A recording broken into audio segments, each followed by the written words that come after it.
السلام عليكم ورحمة الله وبركاته. كسو دواد يوتيوب channel كيغا مقعيغا هنوا يوتيوب channel كداوني سنوهنا وفشيال فضلا هدان وقع سبتهاي سبسكرايب لجنالكا لايك نوصار كومنت كبيحي هدان لجوبتين ادي ادا ومات سنتاي هدان وقسو بيري سيدنا وقسو دوينينا صو كلين ادي ادا ومات سنتين دادك اللي جوغين مات سندين يا خاي مفاتين سو عاو حايبين ودا قصو مروك بدن oo wiil walaalkay ila soo wadaagay oo Soomaaliyeed soo markuu xaro inaan ka sheekeeyo idinkana wixii ra'yi hoos ugu soo qortiin kulay uu nila socdaa YouTube-kana uu daawanaya commentigina uu arki karaa ra'yigiina oo ka soo dhiibi kartiin qisada insha Allah anigana hadda waxa bilaabayaa qisada inaan akhriyo marka soo dhawaada kulligiina asxaabta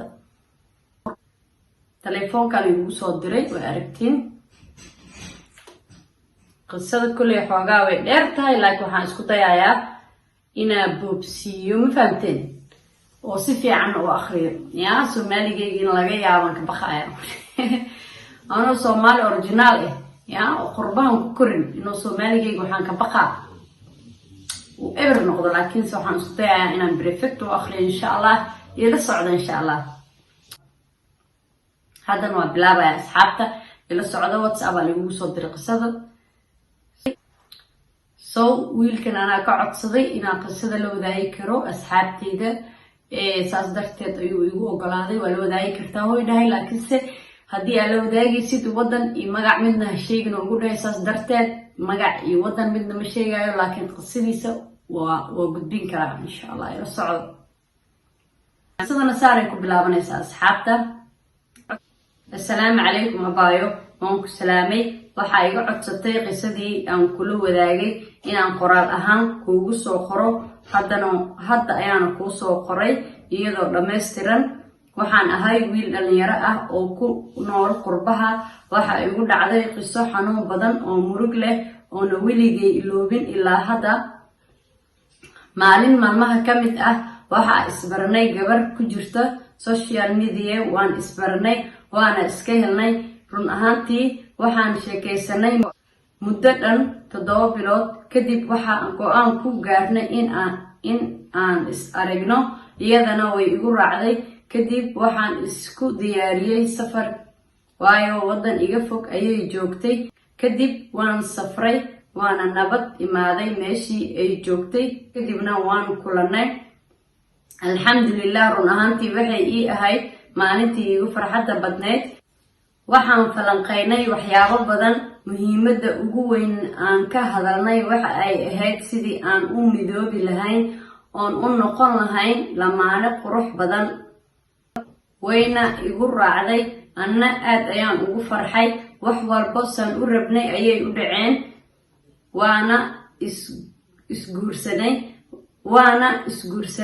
waxaan isla joognay muddo 3 bil ah alxamdulillah waxaa la gaaray soo laabashadeedii waxaan ku wada heshiinay in hal meel ku noolaano ayana isoo guurto waana isku raacnay waan ismacsalaameynay farxadna waan ku soo kala tagnay waan soo dhoofay waxaan imaaday wadankii aan ku noolaa waana u sheegay inaan nabad imid oon daalanahay markaan nasto soo wici doono nasasho kadib waan wada xiriirnay sidii hore ayaana u wada hadli jirnay anagoo isjecel 3 bil kadib waxa igu dhacday qadar alle waxaana galay shil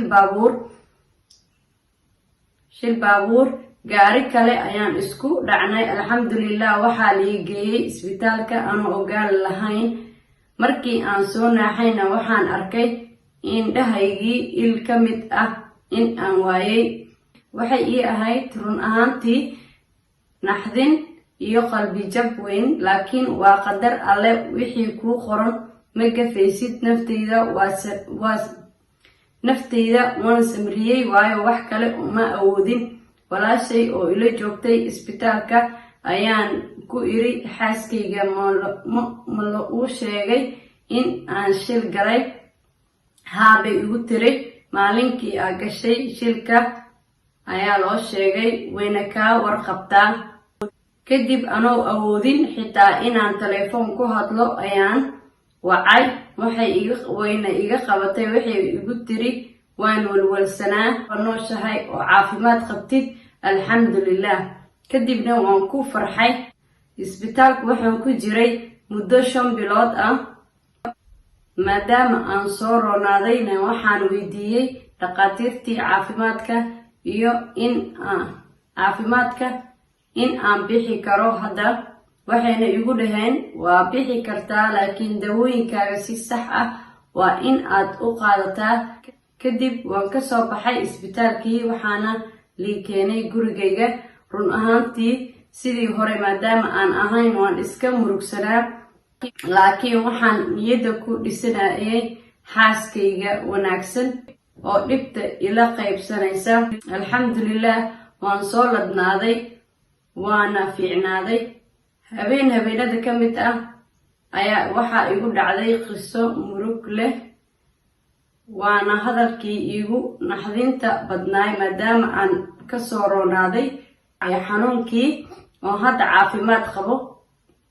waxa ay soo wacday xaaskayga waxayna ii sheegtay hadal aan ka naxo. run ahaantii kama aanan filaynin.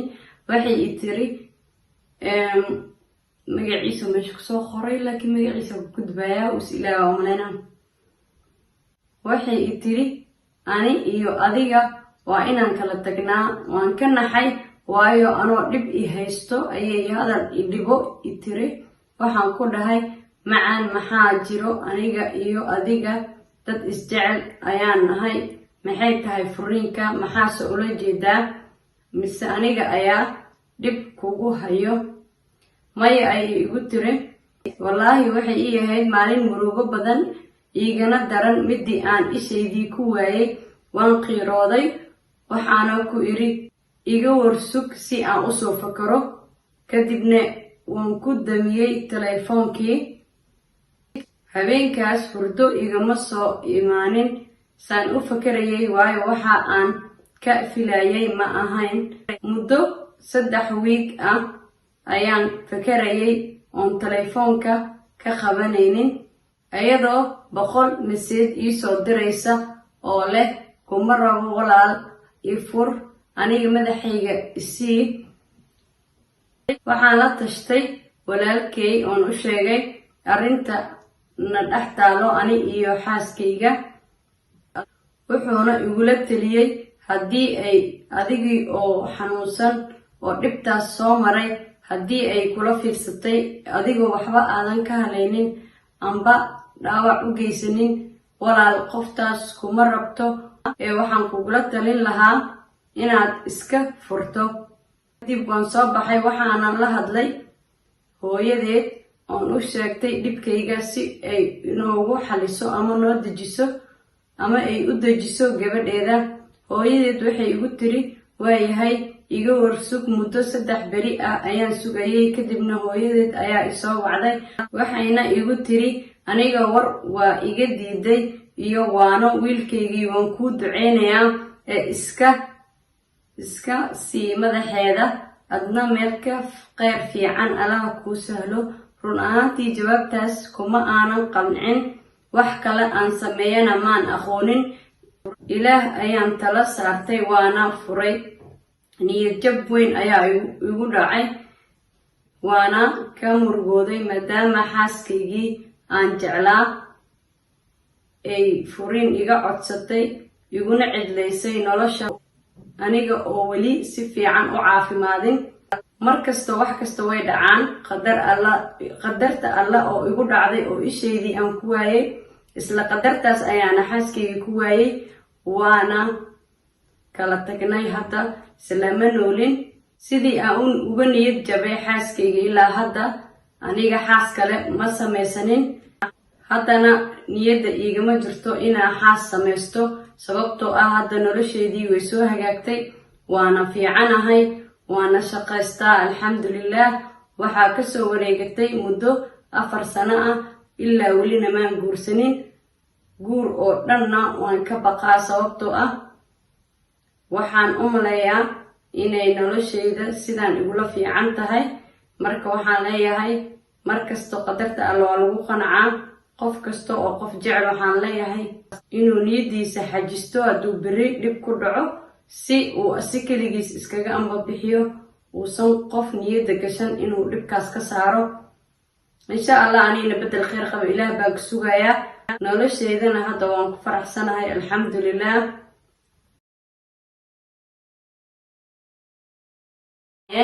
sida adiga aad tahay caafimaadkaaga iyo waxa adiga tahay iyo quruxdaada unbay kugu jecleen. maanta markaad dhantaal noqotid oo xibnahaada weysid qaarkood mise lexdaada lexaad, haddii uu qofkii garabkaaga baneeyo waa dareemi karnaa qofkaas kuma jeclo.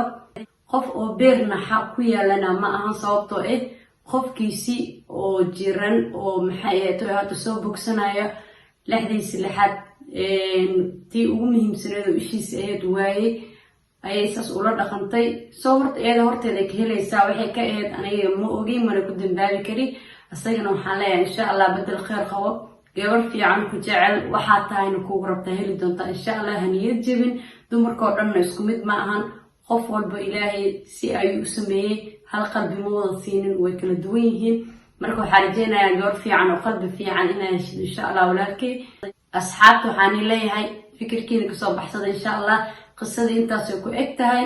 wixii ra'yiga mise wixii aad nilo gudboon mise meelihii aad yacni uga hadli leedeen waa kasoo hadli kartiin.